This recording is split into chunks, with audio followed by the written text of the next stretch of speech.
The sensor alarm screamed across. Meridian 7 spaceport with a high-pitched wail that made every worker freeze for just one moment. That moment was all the time the reactor core needed.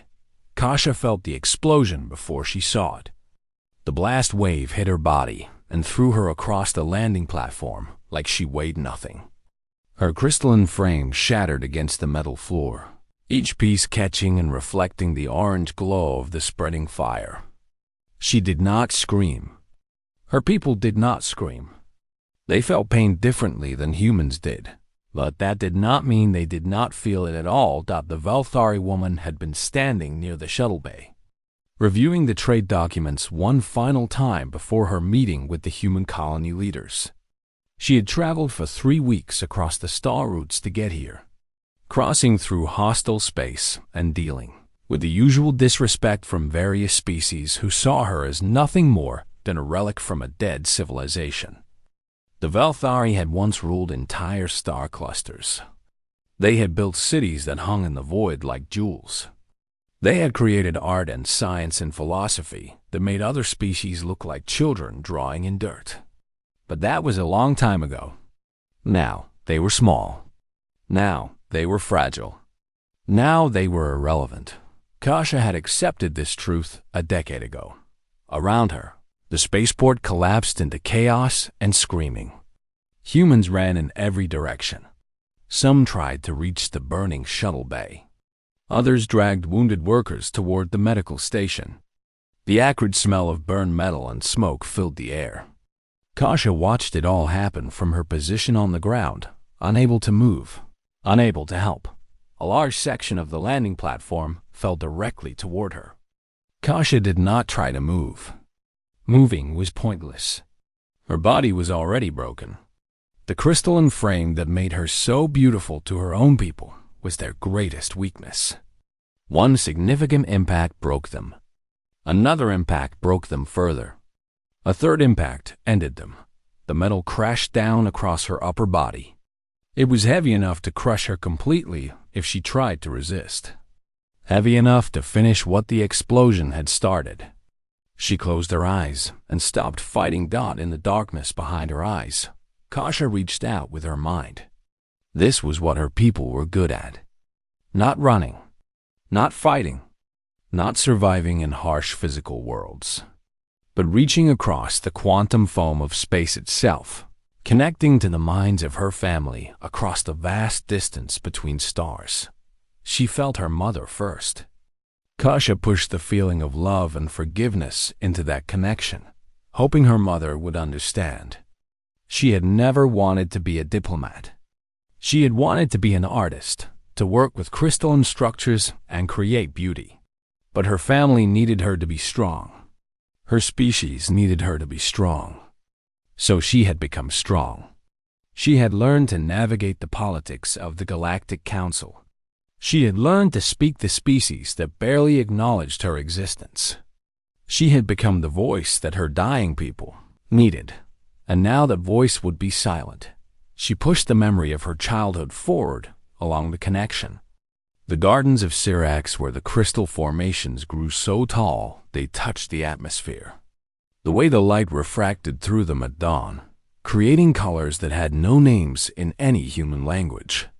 The way her younger brother used to hide between the crystals and wait for her to find him.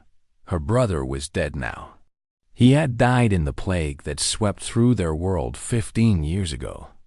She had not told the Galactic Council how many of her people had died. They would not have cared. The Velthari were not important enough for anyone to care. Kasha pushed memories to her father. The time he had taken her to see the ancient temple, the one that had been built 10,000 years ago when the Velthari controlled the galaxy. She remembered standing in that space and feeling the weight of their history pressing down on her. She remembered her father saying that greatness was not measured in the present. Sometimes it lived in the past, and that was enough. She did not know if her family would receive these memories. The distance was so vast, the interference so great. But she sent them anyway, because it was all she could do. The oxygen in her lungs was running out. The fire around her burned away the breathable air. The smoke filled her chest. She should have felt panic at this point. This was the end. This was the moment when death became real instead of abstract. But Kasha did not feel panic. She felt something closer to relief. She had spent her entire life carrying the weight of her species' decline. She had watched the Galactic Council dismiss her in meetings. She had heard the way other diplomats spoke about the Velthari, as though they were already extinct. She had carried the burden of being strong when her entire civilization was dying. Now she could put that burden down. Kasha had closed her eyes to die. She had accepted the darkness. She had said her final goodbye to a universe that no longer had any use for her. She had pushed out one last burst of love to her family, hoping they would feel it, hoping they would understand that she had tried. And then something unexpected happened. A hand grabbed her shoulder. Not gently, not careful, just grabbed. A strong human hand, covered in blood and ash, pulling at her with the kind of desperate strength that came from pure refusal to give up. Kasha's eyes opened. There was a human face above her. Male, covered in soot from the burning spaceport. His eyes were wide and focused entirely on her. He was saying something, but his words were lost in the roar of the fire. He did not move like the Velthari moved. He did not have their grace or their careful precision. He moved like something wild, something dangerous, something that had not yet learned that some battles could not be won. The human kept pulling at the metal that trapped her. He was trying to move the entire section of landing platform with his bare hands. It was impossible. It was completely and obviously impossible. No single human had the strength for this, but he kept trying anyway. Kasha watched him work, confusion flooding through her mind. This human did not know her. She had never seen him before in her life. She was a Velthari, a dying species with nothing to offer. There was no reason for him to risk his own life for her. There was no logical reason at all. Yet he kept pulling. The metal shifted. Not much, just an inch. But an inch was enough to change everything. He grabbed her arm and pulled her out from under the falling debris. His grip was rough and strong and desperate. He dragged her away from the fire, away from the collapse, his body blocking hers from the worst of the heat and debris. Kasha did not understand. In all her years navigating the galaxy, in all her years being dismissed and underestimated by every species that had more power than her own, she had never experienced anything like this. A human was saving her life. A human was risking himself for her. It made no sense at all. And that, more than anything else, kept her conscious as he ran toward the medical center. That confusion, that impossibility, that refusal to accept that her story had ended, kept her mind fighting to stay present. She closed her eyes one more time. But this time, it was different. This time, she was not saying goodbye. Marcus heard the explosion from the maintenance shed on the outer edge of the colony. The sound was unmistakable. He had heard it before. He had heard it many times during his years in the military, and his body knew exactly what that sound meant. Something was dying. People were dying. He did not think. He just moved. The maintenance chief yelled at him to stay put, to secure the backup generators, to follow protocol.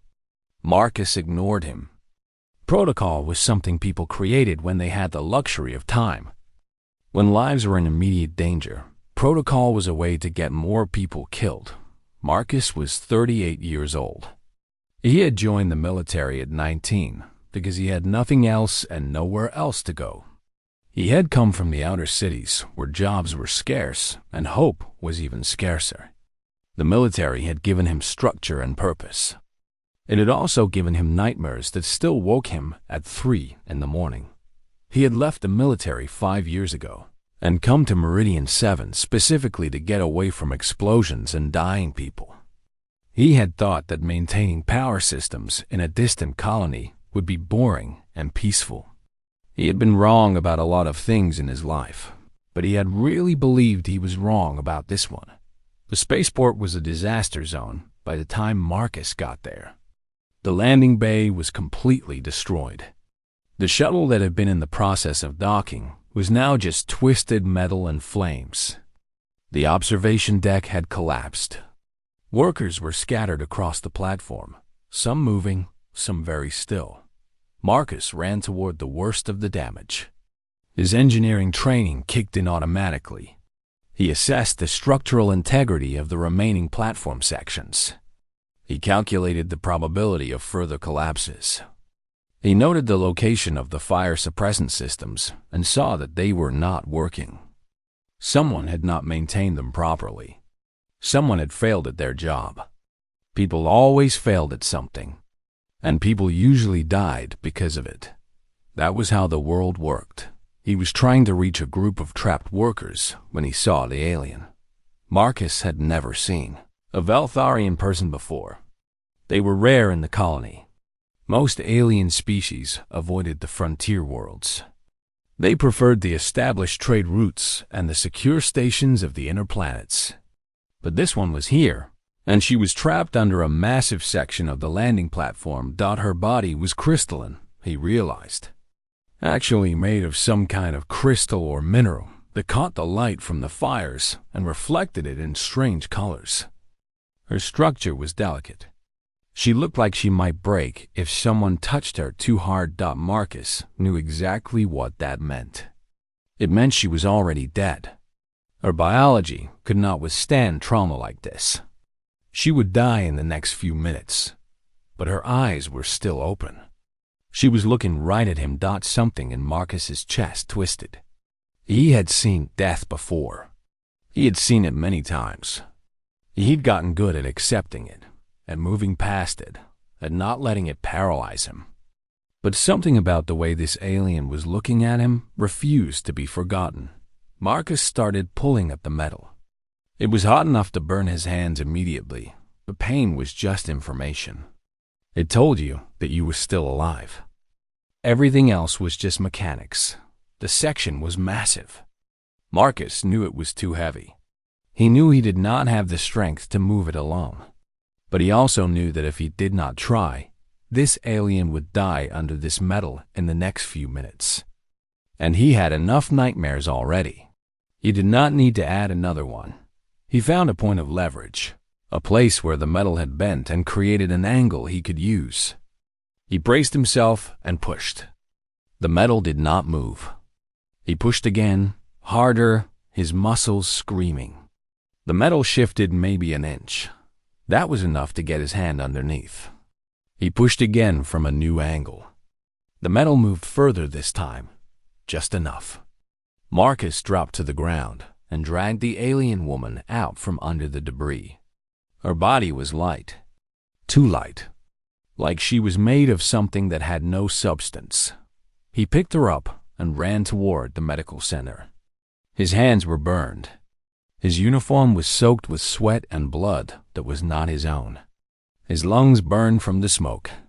But his legs kept moving because stopping was not an option that existed in his mind anymore. The medical center was understaffed and overwhelmed. The doctors were treating human injuries. They did not know what to do with an alien. Marcus did not wait for instructions. He pushed through the chaos and found the emergency isolation pod. The tech tried to stop him. "We do not have protocols for Velthari," she said. "We do not know her physiology." "Then you better learn," Marcus said. "She is alive. That is the only protocol that matters." He placed the alien woman carefully in the pod and sealed it. The automated systems activated. Oxygen, temperature stabilization, basic medical sensors that were designed for human biology, but would at least give them something to work with. The alien woman was conscious. Her eyes were still open. She was looking at him again. Marcus stood there, covered in burns and blood, and looked back at her. He did not know her name. He did not know if she was a soldier or a scientist or just a random alien who had the bad luck to be in the wrong place. He did not know if saving her would matter. The galaxy was vast. One alien woman was probably insignificant in the larger scale of things, but she was alive because he had refused to accept that she was already dead. "You are going to live," Marcus said, even though she could not hear him through the pod walls. "I do not know how yet, but you are going to live." The medical director pushed him aside to access the pod controls. She was already looking at her records, trying to find something about Velthari biology in the colony's limited database. It was not much, but it was something. Marcus stepped back and leaned against the wall. His body was beginning to register all the damage it had taken. The burns would need treatment. He'd probably had smoke inhalation, but none of that mattered right now. What mattered was that the alien woman was in the medical pod. What mattered was that she was still breathing. He had come to Meridian 7 to escape from death and violence and people who needed saving. He had failed at that escape. But maybe, he thought, looking at the alien woman through the pod's transparent walls, maybe some things were worth failing at. Maybe some people were worth dying for, even if nobody else thought so. Kasha woke to the sound of human voices arguing.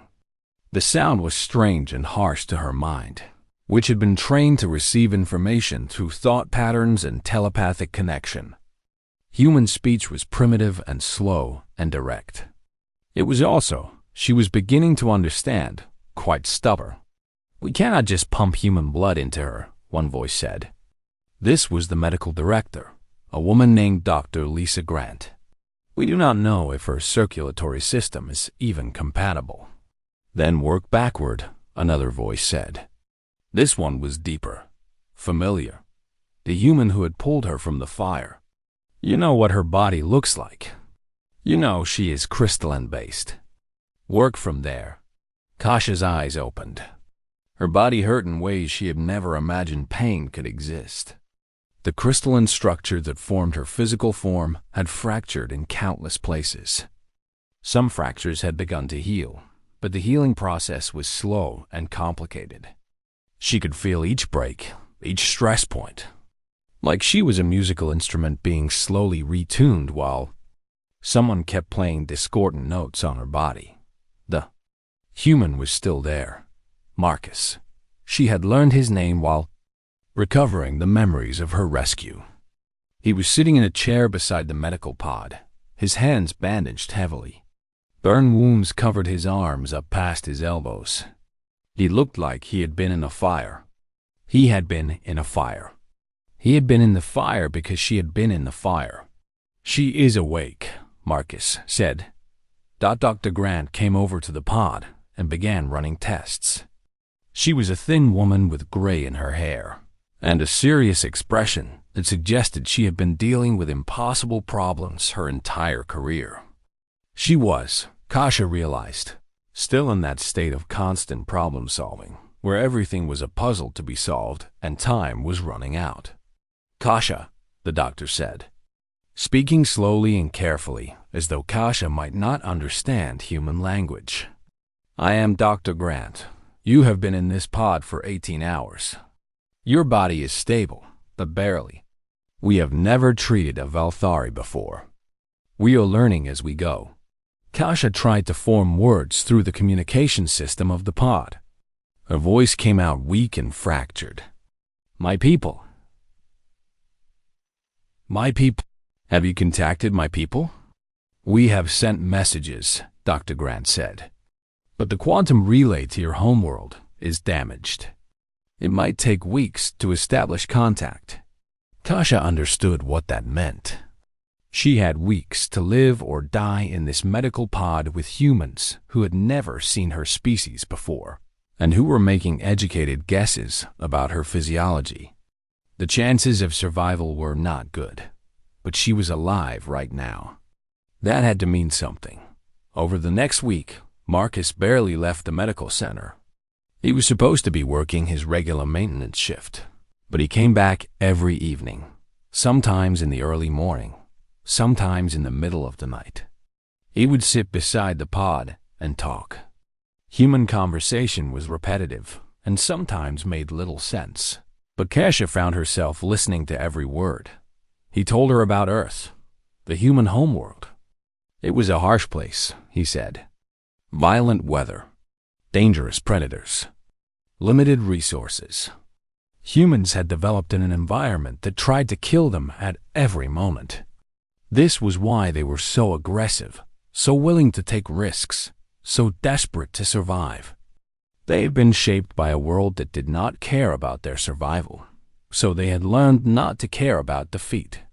They had learned to keep fighting, even when fighting made no sense. My species came from a place like that too, Kasha told him one day. Her voice was stronger now. The crystalline structure was healing faster than Dr. Grant had expected, responding to a combination of human treatments and Velthari biological instincts. Long ago. But we escaped it. We found technology. We found safety. We built a civilization that did not require such constant struggle. And now? Marcus asked. Now we are dying, Kasha said simply. Comfort killed us. When nothing fought us, we stopped fighting for ourselves.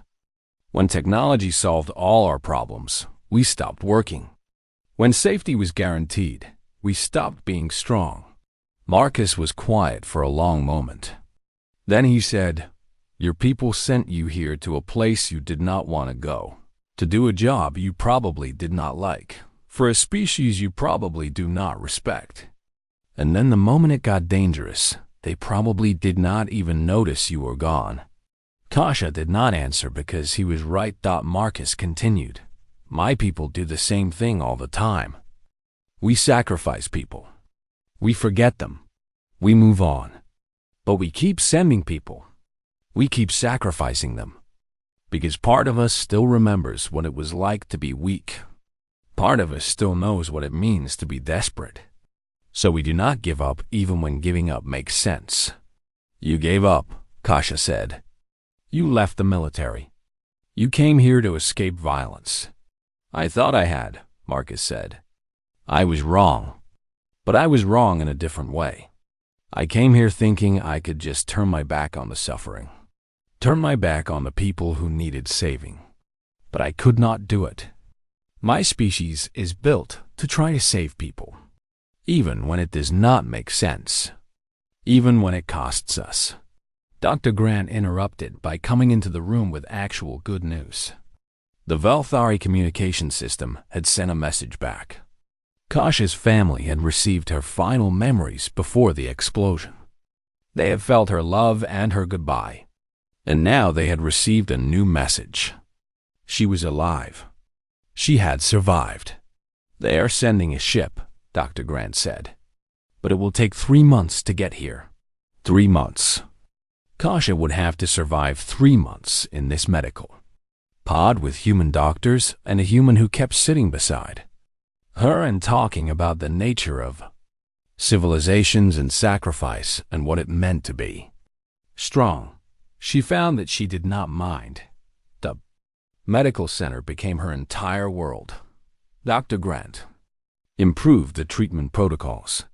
Other colony doctors began contributing ideas. Marcus brought in technical documents about Velthari biology that he had found in various data archives.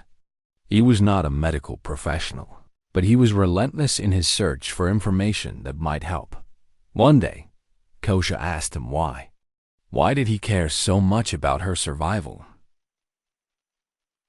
Why did he care so much did he care so much about her survival?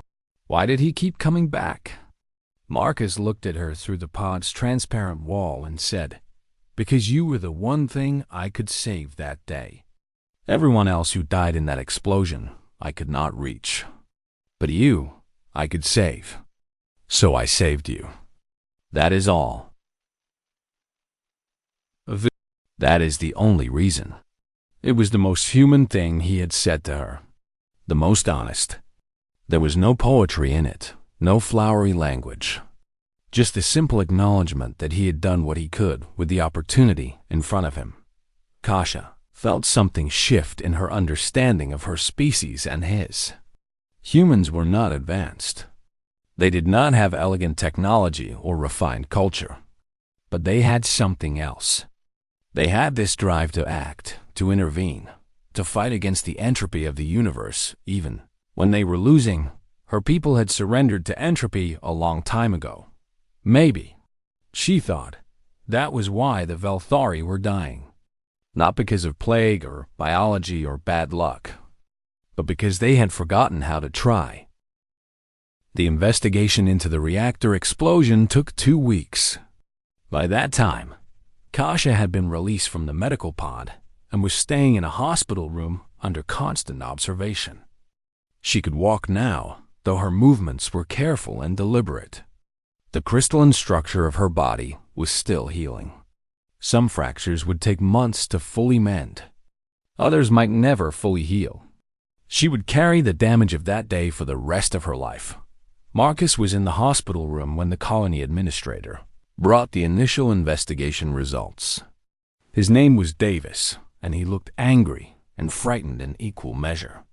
The kind of expression a person had when they had discovered something they did not want to know. The reactor was sabotaged, Davis said bluntly. The safety systems were deliberately disabled. Someone wanted that reactor to fail. Kasia felt the weight of those words settle on her like gravity becoming heavier. The Kethana? She asked. We think so, Davis said. Their corporation manufactured the reactor. They have been losing contracts to human suppliers. If they could cause a disaster at one of our facilities, it would damage trust in all non-Kethana equipment. They would regain their market position. They tried to kill 200 people to sell more reactors. Marcus's voice was flat. He had seen this kind of calculation before in his military days. The willingness of large organizations to sacrifice individuals for profit margins and competitive advantage. Maybe not tried to kill, Davis said. Maybe just accepted that as an acceptable cost. There is a difference in how the Galactic Council views things. Kasia knew he was right. The Galactic Council had a different moral framework than humans did. Or rather, they pretended to have one. They spoke of preserving life and maintaining peace, but what they really meant was maintaining power. If lives had to be sacrificed to do that, well, that was simply how the system worked. But the explosion had not just been an accident or even just an act of corporate greed. Kasia began receiving communication from the Velthari government. The messages were subtle. They used the traditional patterns of diplomatic language that obscured meaning under layers of cultural reference. But the meaning was clear. She had been sent to Meridian 7 because the Galactic Council wanted her gone. More specifically, the other council members wanted a Velthari voice eliminated from discussions about human expansion. The council had been negotiating in secret with the Kethana government. They had agreed in principle to restrict human growth. The humans were becoming too independent. They were not following orders. They were not staying in their designated sector. They needed to be contained. And to make that easier, they needed to eliminate the one Velthari diplomat who had been arguing against those restrictions. They needed to eliminate Kasia, so they had sent her to Meridian 7 on a dangerous assignment with full knowledge that an explosion might be coming. They had not warned her. They had simply put her in harm's way and hoped she would die. When she did die, it would be convenient for everyone. One less voice arguing for human rights at council meetings.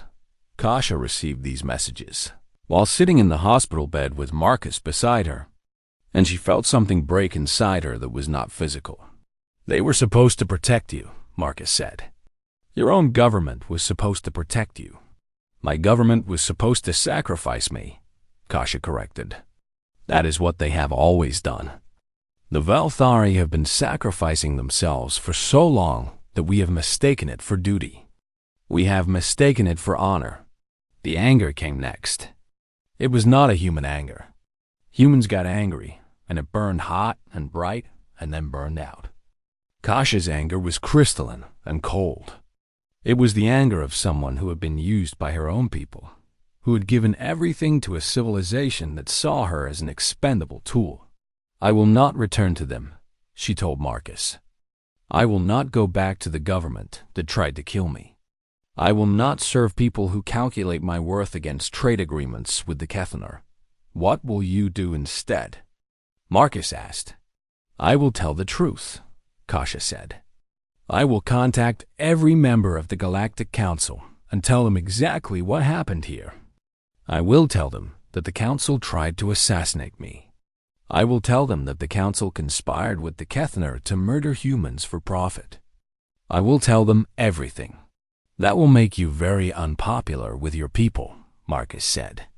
"My people were already willing to let me die," Kasha said. "How much worse can it get?" The next days were a blur of communication and political maneuvering. Kasha contacted the human colony government and offered them her support. She told them everything the council had planned. She provided evidence of the conspiracy. She became, in essence, a defector from the Galactic Council. Then she did something even more significant. She went public with her story. She did not just send official reports to the council. She broadcast her message across the quantum networks to every species in the known galaxy. She told them about a human who had run into a burning building to save an alien he did not know. She told them about humans who had refused to let her die, even though she was from a species that was supposed to be irrelevant. She told them about humans who had risked their own safety and time and resources to help someone who could offer nothing in return. And she told them what the Galactic Council had done. She told them about the sabotage. She told them about the secret negotiations. She told them about the willingness to sacrifice lives for political advantage. The response was not immediate, but it was inevitable. Other species on the council began demanding answers. The Velthari government tried to discredit her, but she had too much evidence. The Kethanar denied involvement, but the investigation was too thorough. The political structure that had hidden these crimes began to collapse. Within a month, the secret treaty between the Council and the Kethanar was exposed. The Kethanar government faced sanctions. The Council members who had negotiated the conspiracy faced formal investigation. And humans on the frontier world suddenly had leverage. Suddenly they mattered in galactic politics. But the greater significance was something else entirely. "You saved more than my life," Kasha told Marcus one evening as they stood in the hospital courtyard, looking up at the stars. "You saved my people from irrelevance. By refusing to let me die, by refusing to accept that I was expendable, you showed the galaxy what humans actually are." "We are just what we are," Marcus said. "We try to save people. Sometimes we succeed. Sometimes we fail. That is all." "No," Kasha said. "You showed the galaxy that morality does not come from having power. It comes from using the power you have to help others. You showed that the strongest thing is not weapons or technology. It is the decision to sacrifice yourself for someone else." Kasha felt the crystalline structure of her body shifting as she spoke. The fractures were healing. The damage was being repaired. Soon she would be able to return to normal life. She would have opportunities now. The Velthari government had fallen into enough disgrace that other Velthari diplomats had begun reaching out to her. The human colony had offered her a position as their official liaison to the Galactic Council, but none of that mattered as much as the simple fact that she was alive. And she was alive because a human had refused to let her die. 3 months after the explosion, Kasha was finally well enough to leave the hospital. Her body had healed remarkably well under human care. The crystalline fractures had sealed. The internal damage had repaired itself. She would carry the scars of that day, visible imperfections in her structure that caught the light in uneven ways, but she was whole. She was functional. She was alive. The Velthari rescue ship that had been sent to retrieve her had arrived while she was still recovering. The government had intended for her to board that ship immediately and return to Syrax. But Kasha had refused. She had sent the ship back empty, except for messages to her family and to the Velthari government, explaining her decision to stay on Meridian-7. Her decision had caused a scandal in Velthari society. Diplomats did not simply abandon their posts. Citizens did not refuse orders from their government. But Kasha was no longer the woman who had arrived at Meridian-7, with the weight of her civilization pressing down on her shoulders. She had been broken and rebuilt.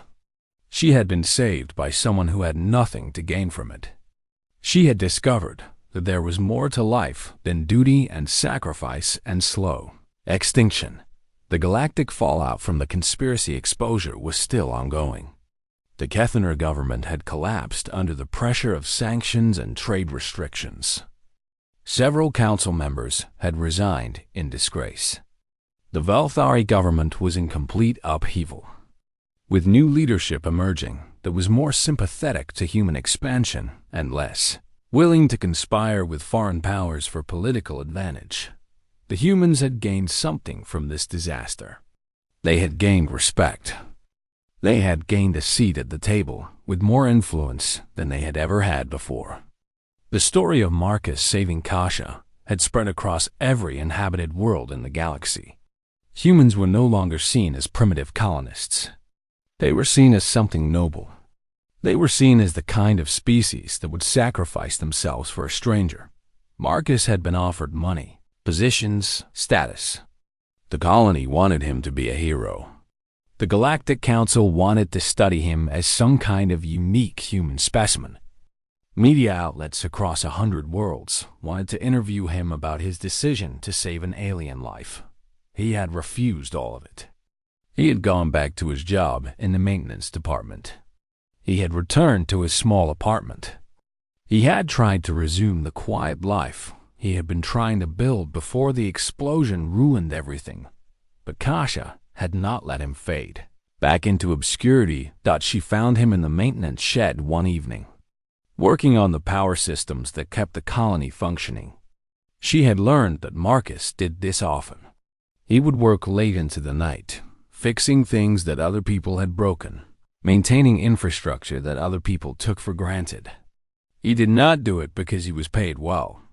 He did it because it was the kind of work that needed to be done, and someone had to do it. "You are leaving," Marcus said, without looking up from the conduit he was adjusting. It was not a question. "No," Kasha said. "I am staying. I have accepted the position as liaison to the Galactic Council. I will be based here on Meridian-7, but my authority will extend across every human colony in the region." Marcus finally looked at her. "You could have gone home. You could have had power, status, safety." "I had all of that once," Kasha said. "It did not make me happy. It did not make me strong. It just made me a tool for people I did not trust anymore. Here, I have something different. Here I have the chance to build something real, to create a relationship between our species that is based on respect instead of politics." "That is a lot of responsibility," Marcus said. "It is," Kasha agreed. "But I do not have to carry it alone. I have allies in the Galactic Council now. The younger members who are tired of the old ways. The species who have seen that humans are not the threat that the old guard claimed. And I have you." Marcus put his tools down and turned to face her fully. "I do not know what being an ally to a Velthari diplomat means." "It means something simple," Kasha said. "It means that when things become difficult, you will not vanish. It means that when I am carrying the weight of my people's future and the expectations of my new position, you will remind me that I do not have to do it alone. It means you will sit with me when I am frustrated and listen when I need to talk. You already know how to do these things. You have been doing them since the day the reactor exploded." The first sunrise on Meridian-7 after Kasha's recovery was remarkable. The planetary rotation meant that the sun came up over the horizon in shades of violet and orange, colors that had no names in most human languages. Kasha and Marcus stood on the observation platform of the colony, watching the light break across the landscape. Kasha's crystalline form reflected the colors, creating patterns that shifted and changed as the light angle shifted. "Do you regret it?" Marcus asked. "Staying here instead of going home?" "No," Kasha said without hesitation. "My homeworld is beautiful, but it is a place of memory. It is a place where everything we were is already dead. This is a place where we might become something new, where my people might learn what it means to actually try." They stood in silence for a while, watching the galaxy rotate around them. Somewhere out there, the Galactic Council was reorganizing. Somewhere out there, human colonies were expanding with new confidence. Somewhere out there, the galaxy was changing because one human had refused to let an alien die in a burning building. It was not the kind of heroism that got written into history books. It was not the kind of action that changed the universe. But it had changed everything because it had been real. It had not been motivated by politics or ambition or desire for glory. It had just been one person refusing to accept defeat when faced with someone who needed help. Kasha felt the crystalline structure of her body warming in the sunlight.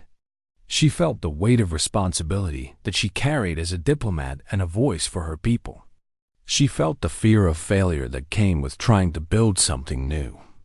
But underneath all of that, she felt something that had been absent from her life for a very long time. She felt hope. "Tell me something," she said to Marcus. "When you were in the military, did you ever believe that things could change? That humans could be seen as something other than an aggressive species that needed to be controlled?" "No," Marcus said. "I saw humans doing terrible things to each other and to other species. I saw the worst of what we could be.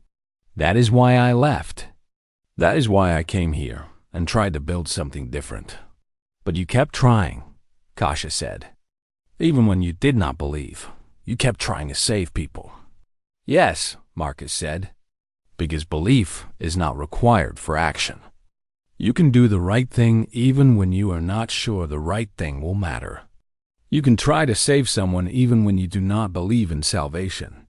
That is what makes you human, I think. That is what makes you strong." The sun climbed higher in the sky.